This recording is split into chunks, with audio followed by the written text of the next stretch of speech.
Dispose-nous à recevoir ce message. Cher Saint-Esprit, nous voulons que tu puisses prendre autorité pendant ce temps de message. Prends autorité sur les esprits qui ne confessent pas ton nom. Prends l'autorité sur les esprits de distraction, de fatigue, d'incrédulité, les esprits de questionnement, les esprits de doute. Nous les chassons au nom de Jésus.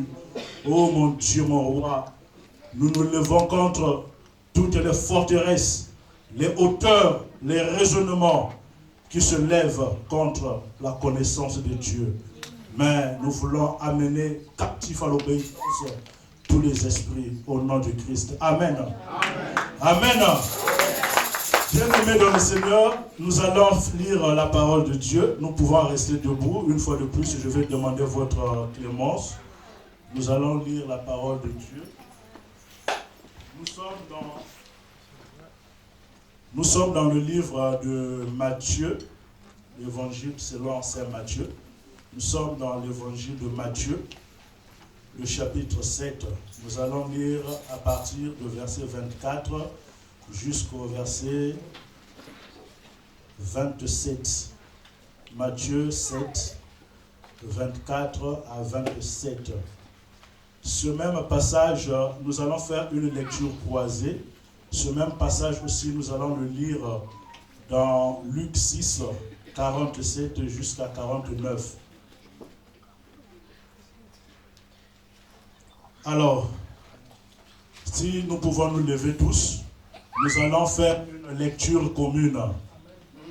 Nous commençons par le livre de Matthieu 7. Nous allons tous lire ensemble. 1, 2, 3. S'il vous plaît, si on peut lire tous au tableau, si la vue permet, lisons pour que nous lisons la même version. Donc, lisons sur les écrans. Ça va nous permettre d'être au même niveau. Alors, nous commençons. C'est pourquoi, quiconque entend ces paroles que je dis et les met en pratique, sera semblable à un homme prudent qui a bâti sa maison sur le roc. La pluie est tombée, les torrents sont venus, les vents ont soufflé et se sont jetés contre cette maison.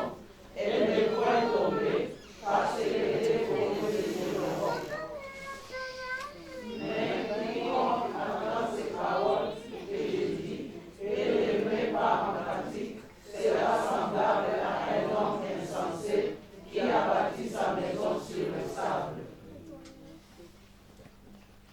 La pluie est tombée, les torrents sont venus, les vents ont soufflé et ont bâti cette maison. Elle est tombée et sa ruine a été grande. Amen. Nous rentrons rapidement dans Luc. C'est pratiquement le même message, c'est le même passage, mais à la différence, vous allez voir que Luc donne certains détails qui pourront aussi nous permettre de comprendre ce message. C'est des détails très importants. Luc 6, 47 à 49.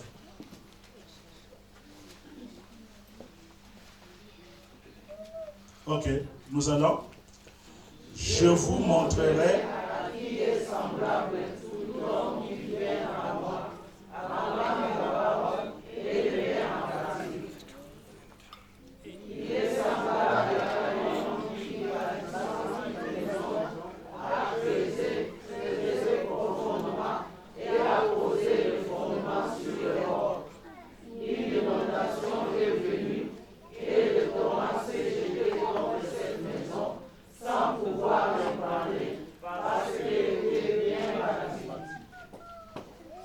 Mais celui qui attend et ne met pas en pratique est semblable à un homme qui a bâti une maison sur la terre sans fondement.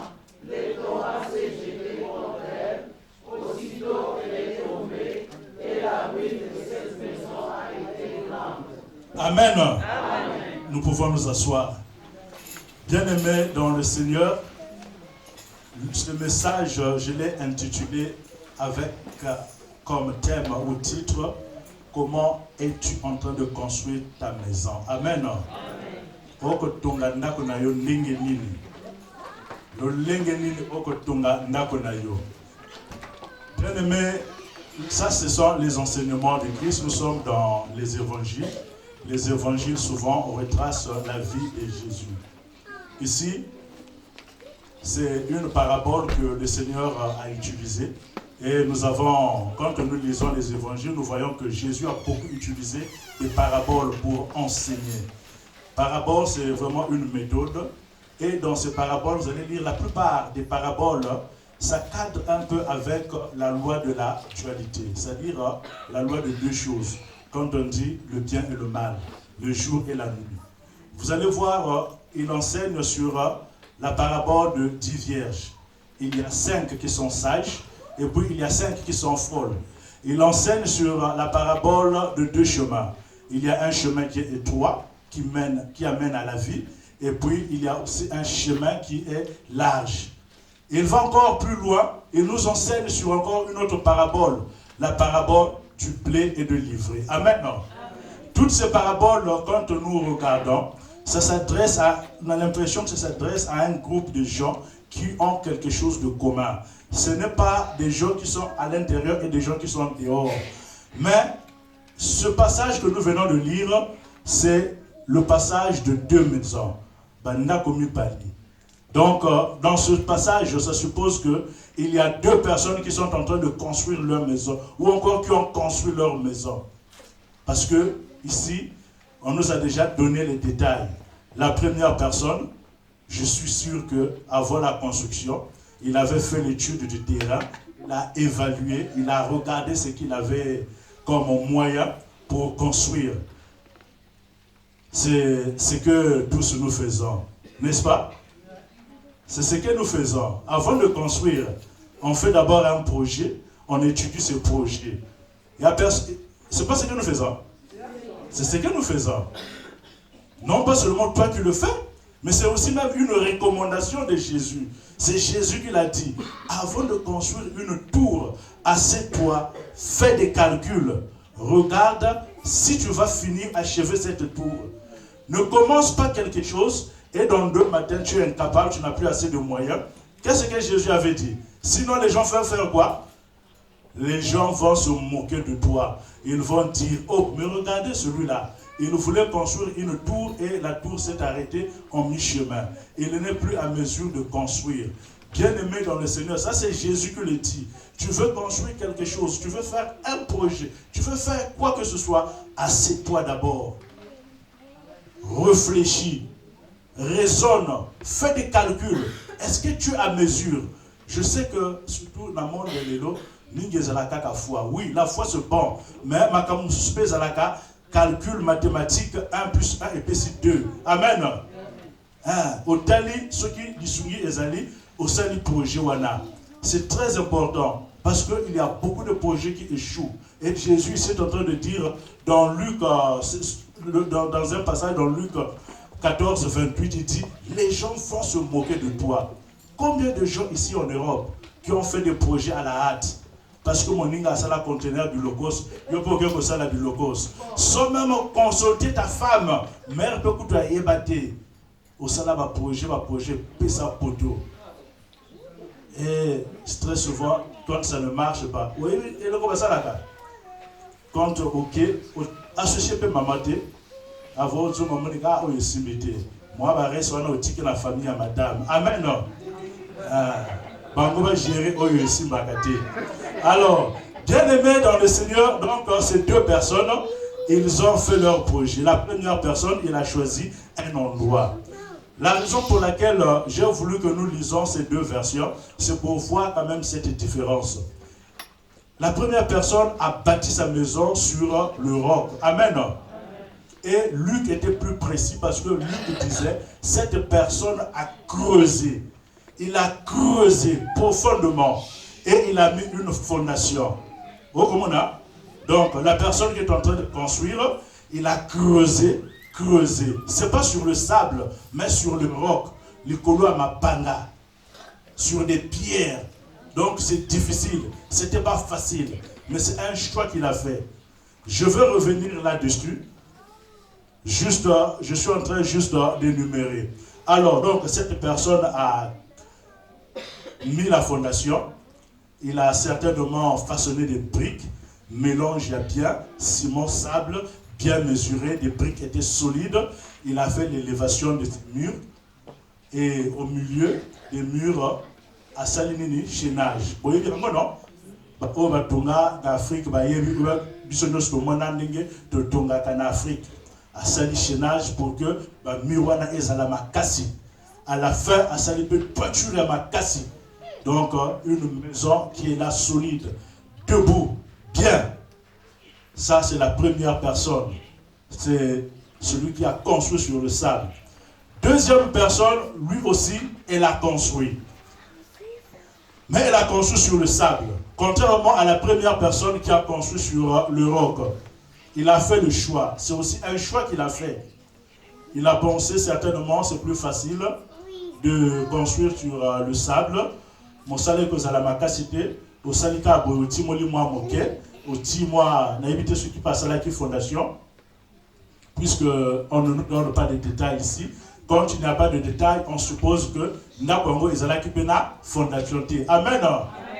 Bateau sur l'Afrique, mona ezana bateau pas tonga banda ko fondation pe ezana kiti.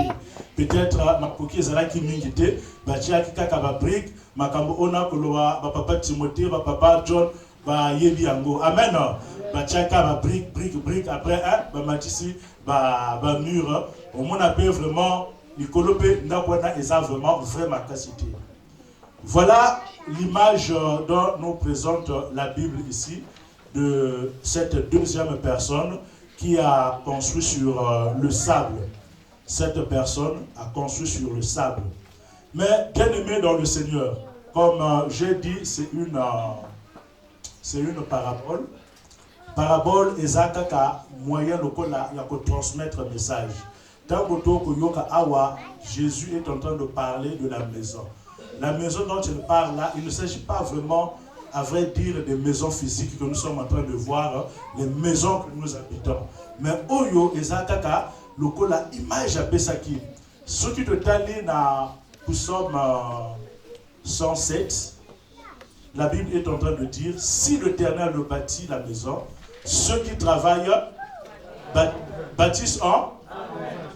Ah, si l'Éternel bâtit une maison. Ça veut dire quoi? Tout le monde a bien Amen. Non, mais là il parlait en fait de nos maisons. Na vie na biso. Amen. Mais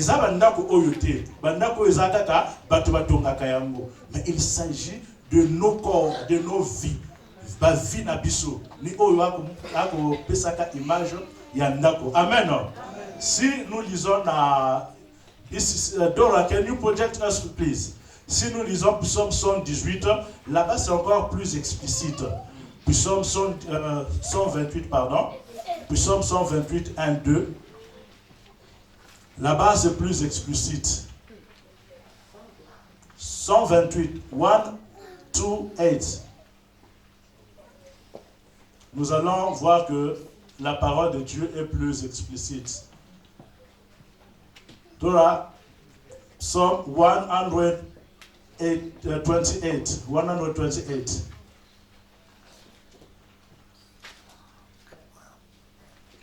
Alors, ici la Bible est en train de dire, heureux tout homme qui craint l'Éternel, qui marche dans ses voies. Amen.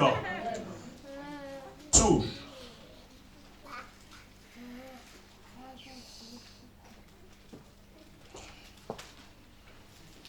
Tu jouis alors du travail de tes mains.